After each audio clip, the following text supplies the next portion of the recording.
It's the roof. It's a steel frame. So I got 3-inch by 3-inch tubular steel. There's one on the corner, one on that corner, and one in the middle, holding up some steel tubular joists, trusses, and all that stuff, and then purlins and all that stuff. It's just steel. And then I put concrete block walls, double concrete block walls, all the way around. So the straw bales sit on top of it, and then so it infilled. It's filled in between all the things. So I'm really happy with the steel. I'm really glad. In stages, the bulldozer came and kind of did this and kind of got this all cleared out, and that was before the pond. So this wall actually kind of wrapped right around the house, and then about 6 years later is when I had bulldozer come by again, because there's driveway work that needs to be done and this and that. And I think it was in 2005 is when I wanted completely cleared out that whole space, opened up the east side of the house by a lot. Yeah, so just recently now, this past few months, I've been adding all these decks. This deck has been in place for like 2 years now, but as far as adding all the roofing and the posts and getting it screened in, just now doing that. This path, the rock to there used to just go straight in, but then I don't know, a few days ago I moved it over to be to the new opening. And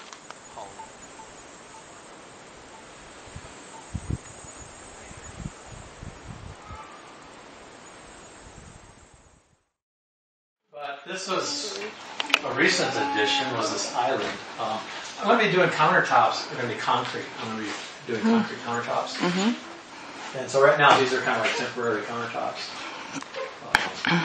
So I put the oven in the wall, put a range top here, got the island thing. It was kind of fun running power in the island. There used to be a wall here. The wall kind of actually came out this far. And this was going to be a refrigerator. I was thinking of putting the stove here. And then, or maybe put the stove there, maybe with, what's coming out. I didn't know exactly. I was kind of flexible. And then eventually it just evolves. We get one idea over another, and then you just say, I like this idea, I like that idea, and then you pursue it. And change. So I took this wall out, put an oven here, and then actually built an island. And otherwise I didn't have room for an island. And I like the island idea. And then here's where a masonry wood stove's going to be. Oh, yeah. And there's probably going to be a little bit of a gap here. I'll probably put like a little bit of bookshelf kind of thing. Or down here, probably firewood stack. For just firewood. Is that one wood stove, does it heat the house pretty good, the whole house? Yeah. This little space. This is kind of like the heart of the house. This is the little utility room. Water comes up, power comes up. But you can see some of the floor construction here. Oh, yeah. There's a gravel at the bottom, and that was my main leveling agent. And then I put these concrete blocks on the entire floor, all laid that way. So there's all these air channels going all over the place. And you'll see the vents, and there's vents scattered all over. So it's all connected. And it's all about the passive. What's the guy's name? Catchadorian, I think was the guy's name, for passive solar. It's part of passive solar house design. And so it's got all this thermal mass, and it helps keep. Well, I mean, you can tell already. Kind of a geothermal type. Not necessarily very geothermal. Possibly a little bit. I was hoping to get some of that, but it's just I didn't really tap in for that. But it's about creating thermal mass so that, like in the winter, the sun is heating up, it's down low, it's coming in, it's heating up the floor, and it kind of holds all this, whatever. And right now you can tell how warm it is outside. You can come in, you can feel the cool. So it really helps moderate the temperature swings instead of being, So is that, there's just a gap? Yep, it's just an airspace. It just goes down. Between the... Yes, I actually have a small gap running between all of the air channels to connect them all as well. Okay. That's cool. Otherwise, I'd have air channels that go nowhere, and that wouldn't do anybody any good. And now, also, as part of the electrical system, here I've got, this is my battery power, so I know voltage, so I know how charged or uncharged my battery is. And then this is an amp meter. I know how much power the house is currently at this moment using. You turn on a light. Oh, it's now 0.7 amp. The more things you turn on, the 1 amp now. But then you learn your toaster. Lots of amperage. Popcorn popper, electric, hot air. Wow. That's one of my biggest consumers. The oven's got one of these glowy thingies, for the pilot, and that's like 4 amps. Huh. So you start. My table saw is really the biggest consumer. Yeah, as far as at a moment, it's got the biggest current draw. It's at idle. It uses 10 amps. And so, what's the most amps that you can handle at one time? 30. Have you tested it out? I've never come close to 30. Never. Well, let's do something about that. But I've got 4,000 watt inverter, and so it'll push out something like 33 amps or something like that. Wow. And so I've never come close to that. I've probably been close to 20. Yep, it's all about the floor.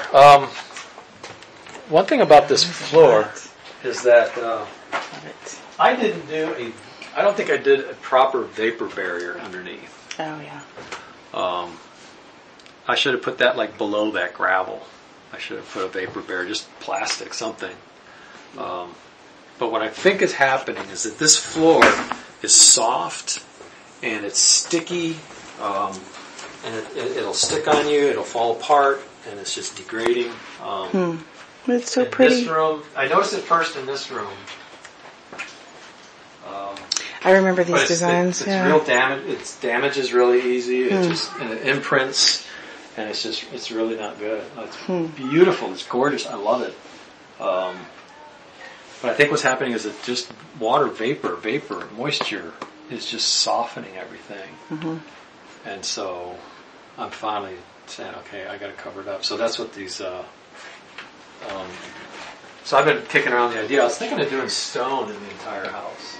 Well, after doing the bathroom, I said, okay, that's enough stone for me. It's really pretty.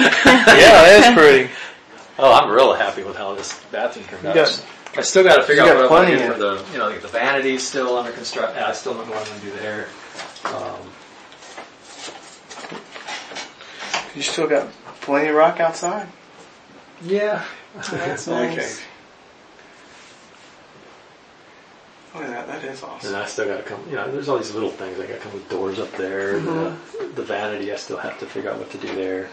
Yeah, well, you had a really huge project. So the showers is kind of, it's real nifty.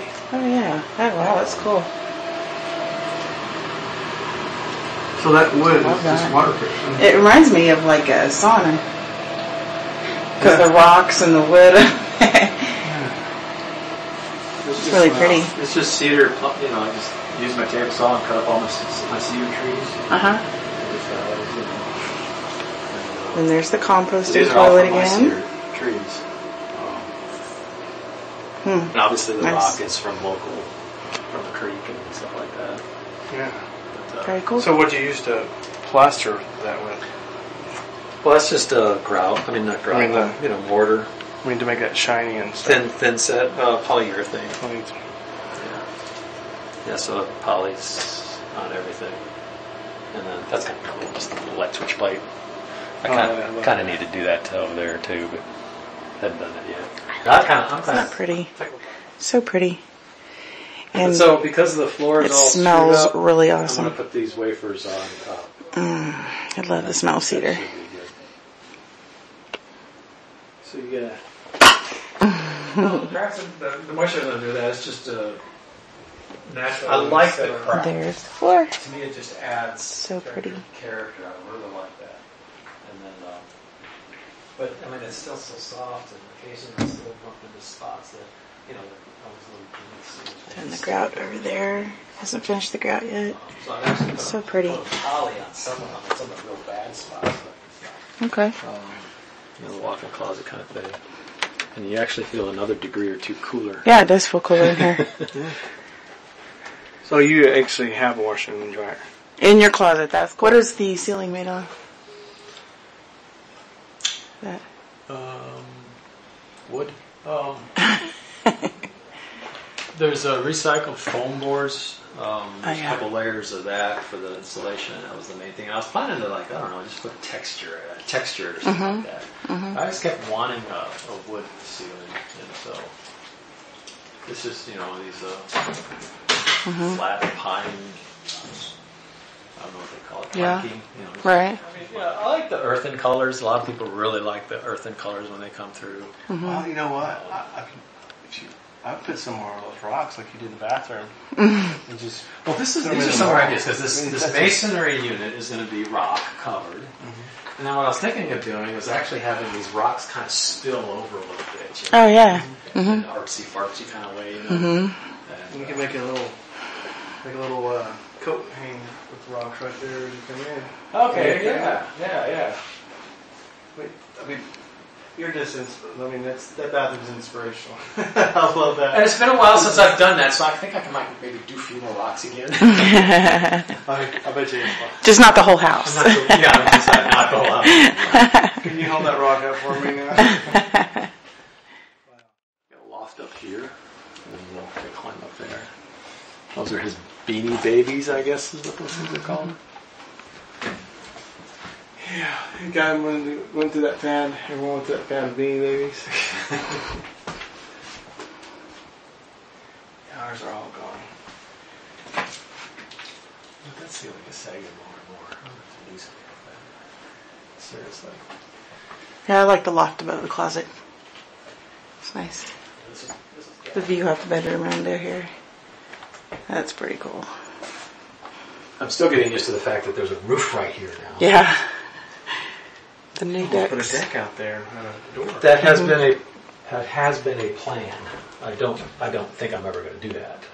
This is the bathroom. That is the tool room. It's still the tool room. Never ended up developing this bathroom. Kids grew up too fast. Yeah. Do you think you will one day? I wouldn't be surprised if I never do. There's zero priority on it. Right. There's too many other things to do. It's just way at the bottom of the list. So why do it? Yeah. It's a good tool closet. We're on the east side of the house.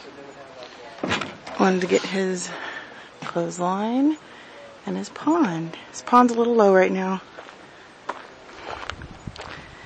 We're going to come out here tonight, sleep under the stars, and watch some meteors. Can't wait.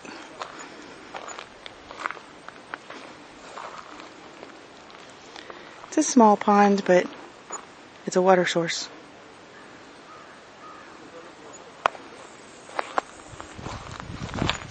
So beautiful out here. So peaceful.